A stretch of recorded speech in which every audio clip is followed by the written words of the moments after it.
Hi Seb, day one. How does it feel to be back?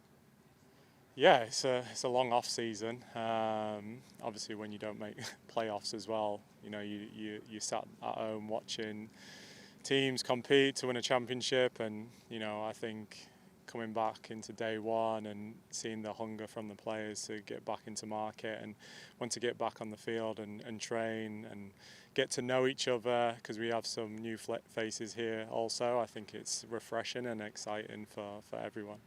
Kind of speaking of those new faces, you were busy in the offseason, kind of retooling a lot of the midfield, bringing in a lot of younger players, obviously drafting four new ones.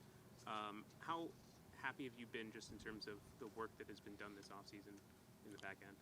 Yeah, really happy. I mean, we did a lot of our work early on. Making sure that we got protection from expansion. Obviously, losing Kayla was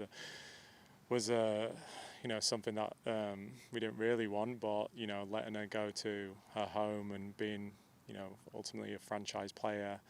Um, we allowed that, and so we moved on. We protected all the other players here because I think it's important to build on what we had and what we somewhat achieved last year. And then bringing, like you said, new faces with, in the midfield with Angelina, who's got experience in NWSL, Luana, who's got experience worldwide. She's played at some top teams. And then along with that, some young players also through the draft. So we have a good balance within the squad. There's a lot of competition amongst the roster also, which makes my decision a lot harder when we're going out to pick a team. And so, yeah, it's a fun time for Orlando Pride. What kind of goals are you setting for this team for the first couple weeks of preseason? Obviously, trying to get the fitness back and make sure that they're at a certain level. But what kind of are you looking for specifically from this team? I think just getting to know each other a little bit more. You spend so much time with your teammates and, making sure like they're getting to know each other, build relationships, because that'll transfer onto the field. So obviously the fitness side is important within the first week, seeing where everyone's at physically, but most importantly I think is building relationships amongst your teammates and getting to know us as staff as well. How we want to play, what our culture's like, principles, all of that is vitally important within the first 2 weeks and set a tone. Kind of going off of that, I guess, with the majority of this team back, knowing the team culture, knowing what you guys want, how much of a boon is that, especially to help those new players along, not just from you guys but from the players themselves? Yeah, it's massive. I mean, the ones who have been here for the last year and a half, and what we've tried to install into this team, they can guide the new players and especially the young players of what it's like to be a Orlando Pride player. And so I think it's vitally important to build that foundation on what we've had in the last 18 months and keep progressing forward. Again, looking back from last year, the start is important. We've made that very clear to the players. It starts again in pre-season, and we want a good start in the regular season and just keep that momentum going and moving forward. So I think, again, there's a lot of excitement with the additions we brought in. It's our second year ultimately as well. And so, the players know what we expect. And, again, I think everyone should be excited about that. Players have already kind of been talking about how they still have that taste in their mouth from that Houston game. They still have that want, that desire, and you're building off of how things ended last year. How kind of excited are you as a coach to kind of hear that and to see the hunger from these players?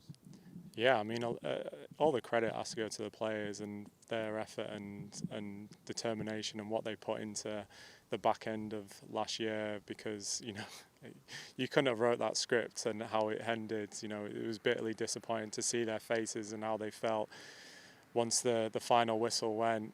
That taste in your mouth will last for, I would think, a long time. And so every time they step on the field, they'll be reminded of that, of we can't go through that again, and we hold our own destiny within the season. And again, it starts here on the field, working hard, getting to know each other, getting to know the staff. We work hard to develop players, and I think what we do probably better than most teams is we try and develop the players to develop the teams, and so that was a reflection of last year. Again, just building on what we started last year, and hopefully towards the end of the year it's a different outcome. Last question for you with the draft, picking up 4 different players. How has it been just kind of adjusting with those players, coming from college, especially with players like Allie who are coming out a couple years early, kind of adjusting her into the professional game very early on? Yeah, I think it's a great environment for them to develop and learn and get better and be amongst some of the best players in the world also. And I think there's obviously grace amongst that as well, because we're not going to put pressure on them straight away. We've got to make sure that we guide them in the right direction to become really top players and make a name for themselves within the league. And it's a great environment to be. You've got leaders amongst the group that can set a tone not only on the field but off the field, and I think that's important for their development. Also to see what it's like to be in a professional environment and how things are run, and how you deal with pressure situations as well. So we'll make sure as a staff, because we've all played at a high level, what it takes to guide these young players through their first couple of years as a pro, and then see where they go and become within their career.